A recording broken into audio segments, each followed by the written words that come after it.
Good morning बच्चों। आज हम लोग अलंकार के बारे में पढ़ेंगे।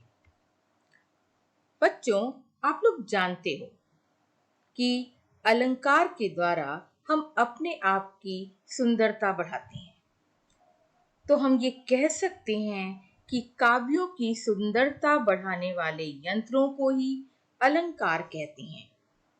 जिस प्रकार मनुष्य अपनी सुंदरता बढ़ाने के लिए विभिन्न आभूषणों का प्रयोग करते हैं, उसी तरह काव्यों की सुंदरता बढ़ाने के लिए हम अलंकारों का प्रयोग करते हैं। ये दो शब्दों से बनकर मिला है। अलन अर्थात भूषण, कर अर्थात सुसज्जित करने वाला।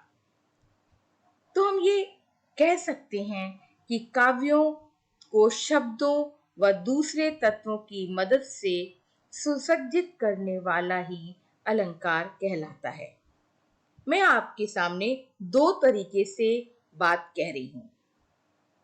श्री कृष्ण के काले घुंघराले केश मुखमंडल पर लटक रहे हैं। इसी को अब देखिए हम अलंकारिक भाषा में बोलेंगे। लट लटकनी मनु मत मधुप गन मादक मधु ही पिए। एक दूसरा उदाहरण आपको दिखा रहे हैं। यमुना के किनारे तमाल के अनगिनत वृक्ष हैं। अब देखिए अलंकारिक शैली। तरनी तनुजा तट तमाल तरुवर बहुछाई।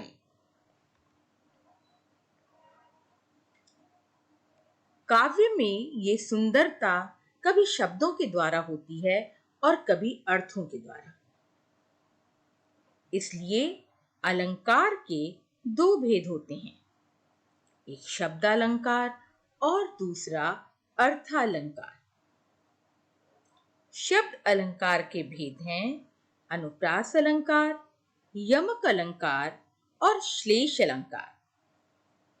इसी तरह अर्थालंकार के भेद हैं उपमा अलंकार, रूपक अलंकार, उत्प्रेक्षा अलंकार, अतिशयोक्ति अलंकार और मानवीकरण अलंकार। बच्चों, सबसे पहले हम आपको ये बताएंगे कि अनुप्रास अलंकार कहाँ होता है। जब किसी काव्य को सुंदर बनाने के लिए किसी वर्ण की आवृत्ति हो, बार बार हो, तो वह अनुप्रास अलंकार कहलाता है। किसी विशेष वर्ण की आवृत्ति से वाक्य सुनने में सुंदर लगता है। देखिए आपके सामने उदाहरण है। चारु चंद्र की चंचल किरणें खेल रही थीं जल थल में। इस उदाहरण में च वर्ण की आवृत्ति हो रही है। दूसरा उदाहरण सुनिए। मधुर मधुर मुस्कान मनोहर मनुज वेश का उजियाला। इस काव्य पंक्ति में म वर्ण की आवृत्ति हो रही है और म वर्ण 5 बार आया है। कल कानन कुंडल मोर पखा उर्पा बनमाल विराजती है। यहां पर क वर्ण की आवृत्ति आपको दिखाई पड़ रही है। अगला उदाहरण देखिए। रावणु रथी विरथ रघुवीरा। यहां र बार बार आ रहा है। हमारे हरि हारिल की लकड़ी। यहां पर अवर्ण की आवृत्ति हो रही है। और रघुपति राघव राजा राम र र र ये बार बार आ रहा है। तो बच्चों ध्यान रखिएगा, अनुप्रास अलंकार में वर्णों की आवृत्ति होती है। अब हम आपसे यमक अलंकार की बात कर रहे हैं। जब कविता में एक ही शब्द 2 या 2 से अधिक बार आए और उसका अर्थ हर बार भिन्न भिन्न हो, वहां पर यमक अलंकार होता है। जैसे हम अगर कहते हैं काली घटा का घमंड घटा, यहां घटा शब्द 2 बार आया है।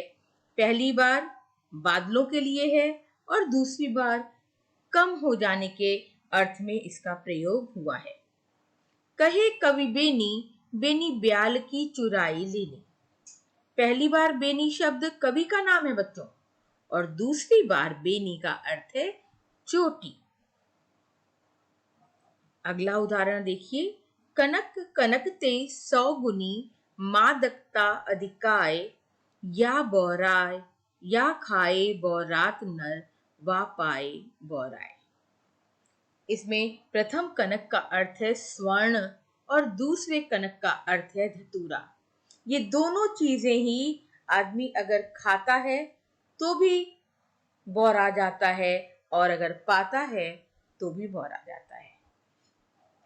कबीरदास जी का दोहा है, माला फेरत जुग भया, फिरा न मन का फेर, कर का मन का डारी दे, मन का फेर। पहली बार मनका का आशय माला के मोती से है, और दूसरी बार मनका से आशय है मन की भावनाओं से। बच्चों ध्यान रखिएगा, अनुप्रास अलंकार में वर्णों की आवृत्ति होती है और यमक अलंकार में शब्द 2 या 2 से अधिक बार आते हैं और उनका अर्थ अलग अलग होता है। अब हम बात करते हैं श्लेष अलंकार की। श्लेष का अर्थ है चिपकना, जहां पर एक शब्द एक ही बार आए लेकिन अर्थ उसके अलग अलग हों। एक ही शब्द में एक से ज्यादा अर्थ चिपके हों, वहां श्लेष अलंकार होता है। जैसे सुवरन को खोजत फिरत, कवि व्यभिचारी चोर। यहां सुवरन शब्द का 3 अर्थ है। कवि के संदर्भ में अच्छे शब्द, व्यभिचारी के संदर्भ में अच्छा रूप रंग, और चोर के संदर्भ में स्वर्ण। आपके सामने अगला उदाहरण रख रही हूं। रहीमन पानी राखिए, बिन पानी सब सून, पानी गए न उबरे, मोती मानुष चून। यहां पर पानी शब्द आप दूसरी लाइन में देखिए, पानी शब्द एक बार आया है लेकिन मोती के संदर्भ में उसका अर्थ चमक है, मनुष्य के अर्थ में उसका सम्मान से मतलब है, और चून यानी आटे के संदर्भ में उसका अर्थ है जल। जे रहीम गति दीप की, कुल कपूत गति सोए, बारे उजियारो करे, बढ़े अंधेरो होए। यहां पर बढ़े शब्द के 2 विभिन्न अर्थ निकल रहे हैं। दीपक के संदर्भ में बढ़ने का मतलब है बुझ जाना, जिससे अंधेरा हो जाता है, और कुपुत्र के संदर्भ में बढ़ने से मतलब है बड़ा हो जाना। ये दोनों जब भी बढ़ते हैं अंधेरा ही करते हैं। बच्चों आप ध्यान रखिएगा, हमने अभी आज पढ़ा है शब्द अलंकार के 3 भेद होते हैं, अनुप्रास अलंकार, यमक अलंकार और श्लेष अलंकार। अनुप्रास अलंकार में वर्णों की आवृत्ति होती है, यमक अलंकार में शब्द एक से ज्यादा बार आते हैं और अर्थ अलग अलग होता है, और श्लेष अलंकार में शब्द एक ही बार आता है लेकिन अलग अलग संदर्भ में उसके अलग अलग अर्थ होते हैं।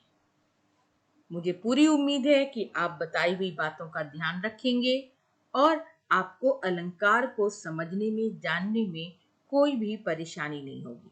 धन्यवाद।